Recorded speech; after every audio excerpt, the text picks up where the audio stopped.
엊그제 금요일이 한국의 24절기상 찬설이가 그 찬 이슬이 내린다는 한로였습니다. 한로. 이제 가을이 아주 깊어졌습니다. 계절이 바뀌고 또 세상은 늘 변해도 늘 변함없으신 우리 주님의 은혜와 평강이 여기 이 자리에 그리고 또 페이스북 라이브를 통해서 우리 예배에 동참하고 계신 모든 분들에게 함께 하시기를 빕니다. 그 아마존 회장 제프 베조스, 이제 그 회장직에서는 물러났지만 여전히 뭐 아마존의 그 주인이죠. 대주주니까. 그리고 또 그 전기자동차 회사 뭐죠? 테슬라? 테슬라 회장 그 머스크? 앨런 머스크. 지금 이런 사람들이 요즘에 그 어마어마한 천문학적인 그 돈을 투자를 해가지고 우주여행을 지금 커머셜 민간인들 그 우주여행을 프로젝트를 하고 본인들도 지금 벌써 다녀왔잖아요. 돈만 있으면 이제는 우주도 여행 갈 수 있는 민간인들도 그런 시대가 되었습니다. 그런데 돈이 있다고 천국을 갈 수 있을까요? 돈으로 십자가 금으로 된 다이아 목걸이는 살 수 있을지 몰라도 금으로 부활하신 예수 그리스도, 다시 사신 예수 그리스도는 우리가 얻을 수가 없습니다. 부활하신 예수 그리스도는 오직 믿음으로만 만날 수 있고 예수님이 계신 천국은 오직 믿음으로만 갈 수 있습니다. 성경은 믿음을 말하고 있는 책입니다. 특별히 요한복음과 같은 책은 이 믿음의 핵심에 대해서 중점적으로 설명해 주고 있는 책입니다. 로마서의 그 믿음에 관한 두 가지 초점이 있는데요. 예수님을 믿는 믿음으로만 하나님 앞에 우리가 의롭다 하심을 얻을 수 있다는 것과 그리고 믿음으로 의롭다 하심을 받은 자들은 반드시 믿음으로 살아가야 된다는 것을 말해주고 있습니다. 그런데 이 로마서보다 무려 1000년 전에 쓰여진 시편 오늘 읽으신 62편의 말씀에도 이 로마서에서 그 강조한 믿음의 의미가 너무나도 뚜렷이 동일하게 나타나고 있어서 정말 놀라움을 금할 길이 없습니다. 시편 62편은 그 배경은 다윗이 그 아들 압살롬이 반란을 일으켜서 그의 권좌를 빼앗고 심지어 다윗 자신의 목숨까지도 위태로우는 그런 지금 정말 인생의 가장 절망적인 그런 시기에 쓴 시라고 알려지고 있습니다. 다윗은 파란만장한 그런 인생을 산 사람이죠. 업앤다운이 너무 심했고요. 그런 다윗의 인생에서 가장 어두운 밤이 바로 이 시를 쓴 시기였지 않나 그렇게 생각이 됩니다. 그런 어둠의 때 다윗이 하나님께 대해서 가졌던 그 믿음은 과연 그에게 어떤 의미였을까요? 그런 절망의 때 과연 그가 가진 하나님에 대한 믿음은 그의 상황에서 그를 어떻게 인도했을까요? 어떤 역할을 했을까요? 믿음은 우리가 살고 있는 이 세상도 다윗이 오늘 시편 62편에서 고백했던 그런 절망의 상황과 크게 다르지 않은 것 같아요. 어둡고 혼란스럽고 정말 하루도 맘 편히 살아갈 수 없고 어둡고 험한 이 세상을 살아가는 오늘날 우리 성도들, 하나님의 백성들이 우리가 하나님께 대해서 가진 그 믿음은 과연 우리 삶에서 이 땅을 살아가는 우리 삶에 있어서 어떤 의미가 있을까요? 어떤 일을 하고 있을까요?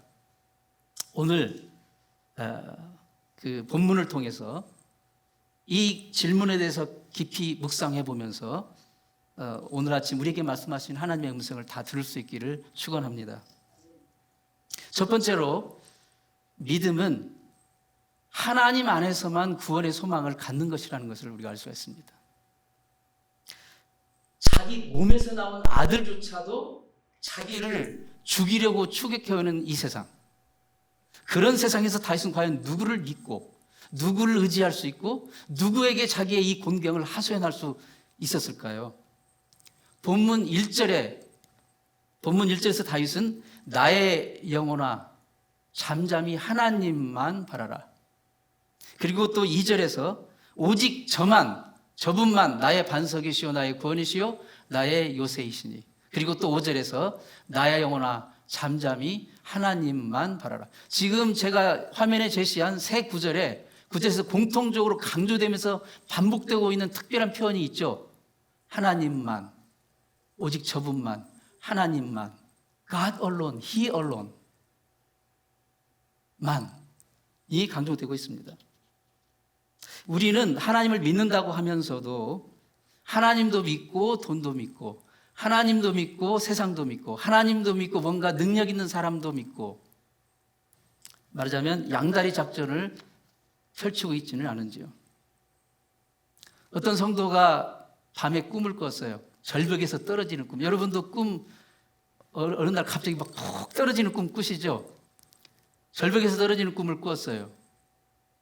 근데 떨어지다가 다행히 절벽에 그 나뭇가지가 하나가 삐져나온 걸 그걸 탁 잡았어요. 꿈속에서. 잡아가지고 그걸 막 이 대롱대롱 매달리고 있는데 점점 이 손에서 팔에서 힘이 빠져가는 거예요. 그러니까 이제 이거 놓아버리면 떨어지면 죽는 거 아닙니까? 그러니까 있는 힘을 다해서 소리를 질렀습니다. 누구 없어요? 살려주세요. 그러자 한쪽에서 아주 이 조그만 음성으로 나 여기 있다. 그러자 누구세요? 네가 믿는 하나님이다. 하나님 살려주세요. 그러자 그러면 염려 말고 네 손을 놔라. 내가 살려줄게. 손을 놔라. 그러자 이 사람이 주위를 둘러봐도 아무도 보이지 않습니다. 손을 넣으면 죽을 것 같으니까 다시 뭐라고 외치냐면 거기 하나님 말고 또 다른 분 없나요? 참된 믿음이란 이 세상의 그 누구도 그 무엇도 궁극적으로 나의 믿음의 대상이 될 수 없고 오직 그분만, 오직 저만, 오직 하나님만 나의 주님이시다라고 고백하는 그분께만 나의 궁극적인 신뢰를 두는 것, 그게 바로 믿음입니다.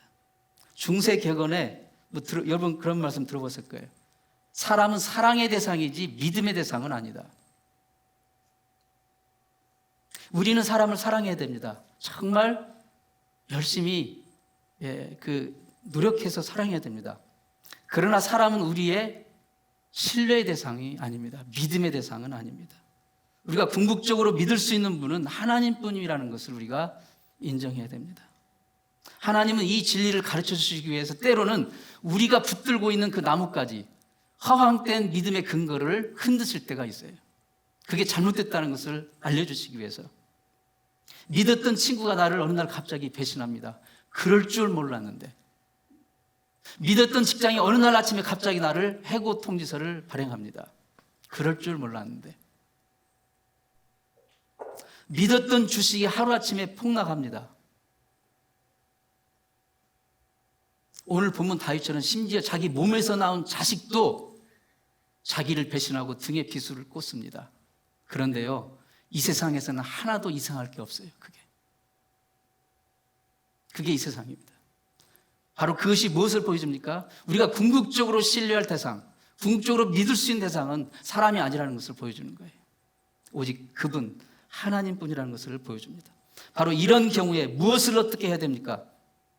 그때야말로 사람의 모든 수단과 방법을 내려놓고 오직 하나님만을 붙들고 그분만을 신뢰해야 됩니다. 주님, 나에게는 오직 당신밖에 없습니다. 오직 당신만을 의지합니다. 본문에서 또 공통적으로 아주 인상적으로 강조되는 그런 단어, 표현이 또 나옵니다. 1절에 보면 금방 잠잠히 하나님만 바람이라. 그리고 2절에 요동치 아니하리로다. 그리고 4절에 또 잠잠히 하나님만 바라라. 그리고 또 5절에 요동치 아니하리로다. 다윗의 마음이 얼마나 절박했으면 이런 같은 표현을 계속해서 반복해서 하고 있을까요? 잠잠히, 요동치 말고, 잠잠히, 요동치 말고 자기 자신에게 말하고 있는 거예요. 누구에게 말하는 게 아니라 처절하고 절박한 상황에서 자기 영혼에게 그지금 급변하고 있는 상황, 자기의 목에 칼을 들이고 있는 이 상황이 아니라 변함없으신 그분만을 바라보라는 것을 지금 말하고 있습니다. 다윗은 자기의 이런 기막힌 신세를 본문 3절에서 넘어지는 담과 흔들리는 울타리 같은 사람으로 정말 그 표현을 하고 있습니다. 여러분, 담장이 넘어지고 울타리가 흔들리는 그런 장면을 보신 적이 있으십니까? 저는 본 적이 있어요. 그 담장이 넘어지는 거 보면요, 정말 뭐라면 깜짝 놀르고 이 혹시 지진이 났나? 아니면 무슨 큰일이 났나? 그것을 보면서 놀라지 않을 사람은 없을 것입니다. 기초가 뿌리부터 흔들리고 그것을 받쳐주는 아무 것이 없으니까 넘어지는 것입니다. 지금 다윗 자신의 처지가 이와 같다는 것입니다. 여러분 인생 사시면서 이러한 경우를 만난 적이 없으십니까? 믿어왔던 인생의 울타리가 흔들리기 시작해요. 담장이 넘어지기 시작합니다. 이런 위기 상황에서 정말 제대로 침착할 수 있고 잠잠할 수 있고 요동치 않을 수 있는 사람이 몇이나 될 수 있을까요? 그러나 과연 하나님을 믿는 믿음의 사람이라는 것은 바로 이런 때 우리가 예수 안에서 얻은 구원을 새롭게 경험해야 될 때인 것입니다. 고난의 폭풍우 속에서도 여전히 나를 붙들고 계시는 나를 도우신 하나님, 나와 동행하신 하나님을 바로 경험할 진짜 시간이 된 것입니다. 그래서 다윗은 내 영혼아 잠잠히 하나님만 바라라고 고백하고 있는 것입니다. 이런 고백이 가능할 수 있었던 것은 그가 구원의 소망을 어떤 능력 있는 사람, 믿었던 사람, 자기의 권력, 그게 아니라 변치 않으시는 하나님에게 두었기 때문입니다. 다윗은 비록 자신이 왕이었지만요, 그때 당시 최고의 영화를 눌렸던 이스라엘 왕국 역사상 최고의 영화를 눌렸던 다윗 그 시절에 자기의 왕권마저도 하루아침에 무너질 수 있다는 것을 자기 눈으로 직접 본 거예요. 어떤 상황에서 자기를 붙들고 계신 하나님께만 자기의 소망을 두었던 것이기 때문에 바로 이러한 고백을 할 수 있었던 것입니다. 이러한 믿음이 바로 지금 이 시대를 살아가는 우리 하나님 백성들, 우리가 가져야 될 믿음인 줄 믿습니다. 두 번째로 믿음은 하나님 안에서만 참 자유를 갖는 것입니다. 하나님만이 나의 유일한 믿음의 대상이라고 고백한다면 그분에게만큼은 나의 모든 것을 말할 수 있어야 돼요. 털어놓을 수 있어야 됩니다. 그분은 내 속에 있는 모든 좌절과 염려와 근심, 나의 이중성, 나의 수치, 나의 숨은 상처, 나의 마음에, 나의 그 생각의 동기까지도 아시는 유일한 분이십니다. 내 배우자도 나를, 내 마음의 동기를 모를 때 있어요. 가족도, 나의 가장 친한 사람도 정말 내가 어떤 상황인지를 모를 때가 있습니다. 그러나 내 속에 있는 모든 것을 아시는 유일한 분, 그분이 나의 모든 것을 아신다면 그분 앞에서 내가 거룩한 척, 아무 일도 없는 척, 괜찮은 척, everything okay인 척 라고 점잔을 떨고 있다는 것이 얼마나 부질없는 일이고 얼마나 우스운 일입니까? 나의 모든 것을 내려놓고 그분 앞에 내 마음속을 끄집어 내어 털어놓을 수 있다면 이것이야말로 진정한 자유인 것입니다. 본문 8절에서 다윗은 그러한 경험을 이렇게 고백합니다. 백성들아, 시시로 저를 의지하고 그 앞에 마음을 토하라. 하나님은 우리의 피난처시로다. 시시로 at all times, 낮이든 밤이든 아침이든 저녁이든 어느 때든 여러분 마음에 응어리진 것이 있으면 그분 앞에 풀어놓으라는 것입니다. 토하라는 것입니다. 여러분 지금 이 자리에 오실 때 여러분 마음 가운데 꽁꽁 묶인 뭐가 있으십니까? 저는 모르겠지만 그것을 이 시간 주님 앞에 풀어놓으시기를 축원합니다. 여러분 사람에게 이렇게 속을 털어놓으면요 그 당시는 시원할 수 있지만요 그 듣는 사람도 사실은 부담스러운 거예요. 그리고 내 비밀을 안다고 생각하면요 좀 창피하기도 하고 이제는 그게 부담이 돼요. 그러면 내가 해결할 수도 없고 점점 피하게 됩니다. 그러나 나의 모든 것을 아시는 주님 앞에 유일한 그분 앞에 내 마음을 토하면 토할수록 우리는 그분이 주시는 진정한 자유를 누릴 수가 있습니다. 진정한 치유와 회복과 희망을 가질 수가 있는 것입니다. 환자가 의사 앞에 와서 진찰을 받을 때요, 의사가 진찰하려고 이 좀 옷 좀 벗으세요. 그러면 아이 창피해요, 부끄러워요, 안 벗을래요. 여러분 그런 사람이 있습니까? 주저하지 않고 벗습니다.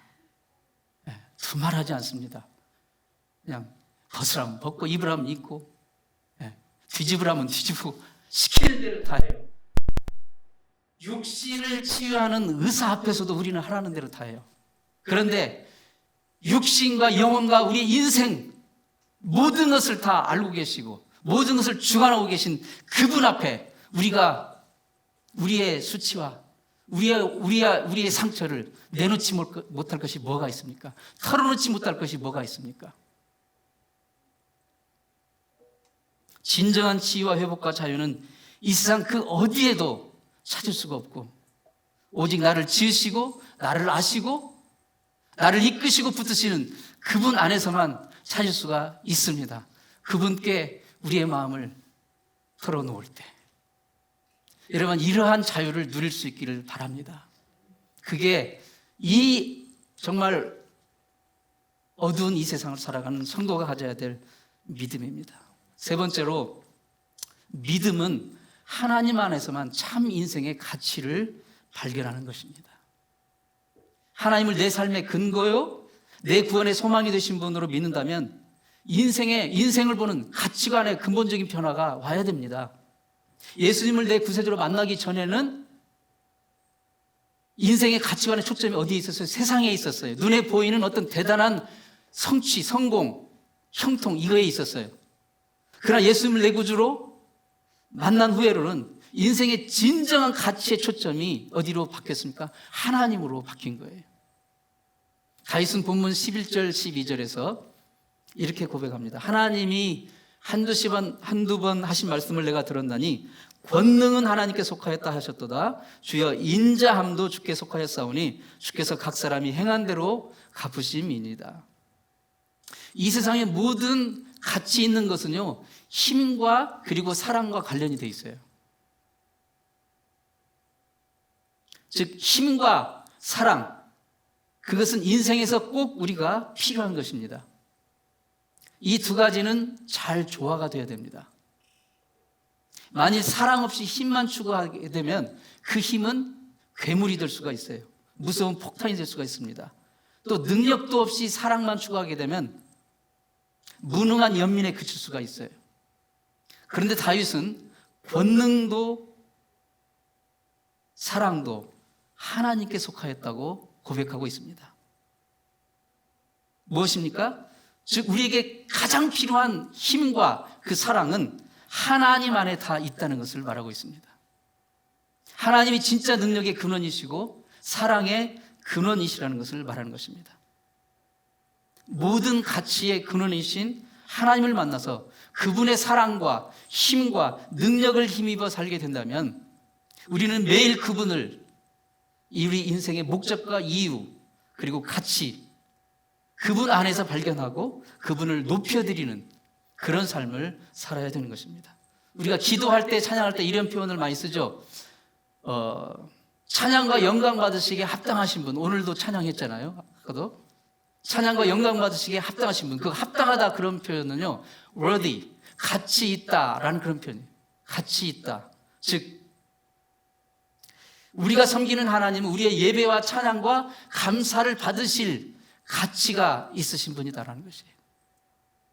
진정한 가치가 있으신 분. 우리가 이 세상에서 찾고 있는 모든 힘과 사랑의 근원이 우리가 믿고 섬기고 있는 하나님이라는 것.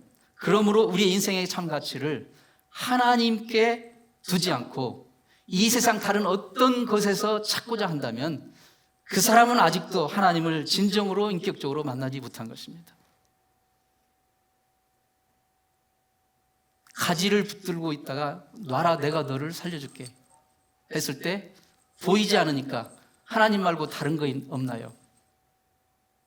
라고 묻는 것처럼 그분이 우리의 진정한 생명과 능력과 사랑의 근원임을 우리가 믿고 온전히 그분만을 붙들 수 있는 바로 그게 진정한 믿음이라는 것입니다.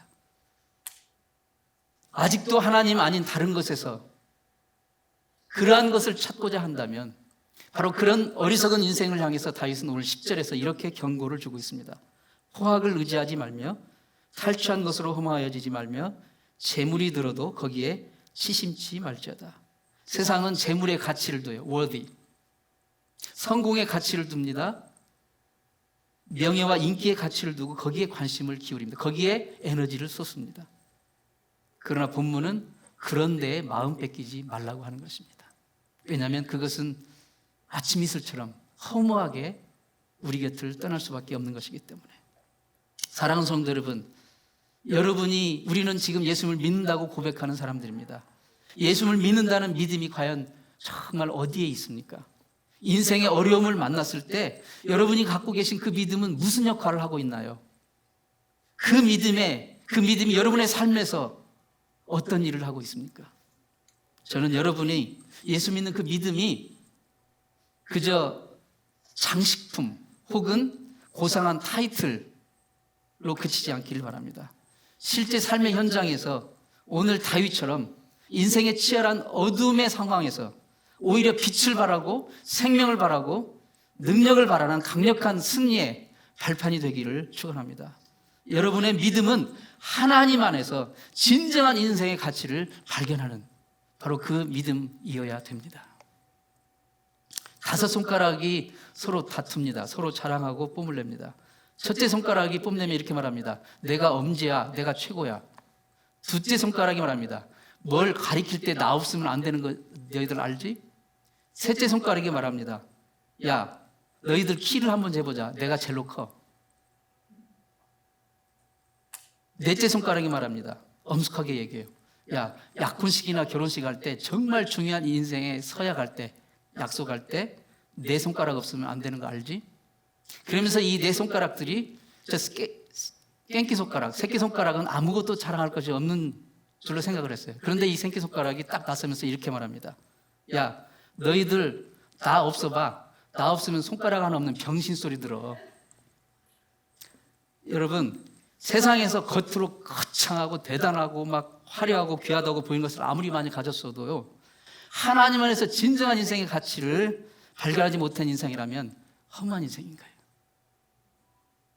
성도가 추구해야 될 참 가치는 오직 하나님 안에서만 발견할 수 있습니다. 그 가치를 발견한 사람만이 진정한 가치 있는 삶을 살 수가 있습니다. 그 진리를 발견한 다윗은 그 인생의 가장 어두운 밤에 이렇게 참 가치이신 하나님을 고백하고 있습니다. 언제나 나의 구원의 소망이 되신 분, 나의 영광이 되신 분, 나의 힘과 반석과 피난처가 되신 분, 모든 권능과 인자의 근원이 되신 분, 오직 그분만이 나의 반석이요, 나의 구원이요, 나의 산성이시니 나는 시시때때로 그분께 내 마음을 털어놓을 것입니다. 내 담장이 무너지고 울타리가 흔들거려도 나는 요동치 않을 것입니다.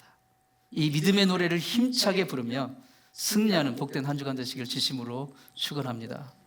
기도하시겠습니다. 하나님 아버지, 예수님을 내 구주로 믿는 자로서 하나님 안에서 참 구원의 소망을 갖게 하옵소서. 하나님 안에서 참 자유를 누릴 수 있게 하여 주옵소서.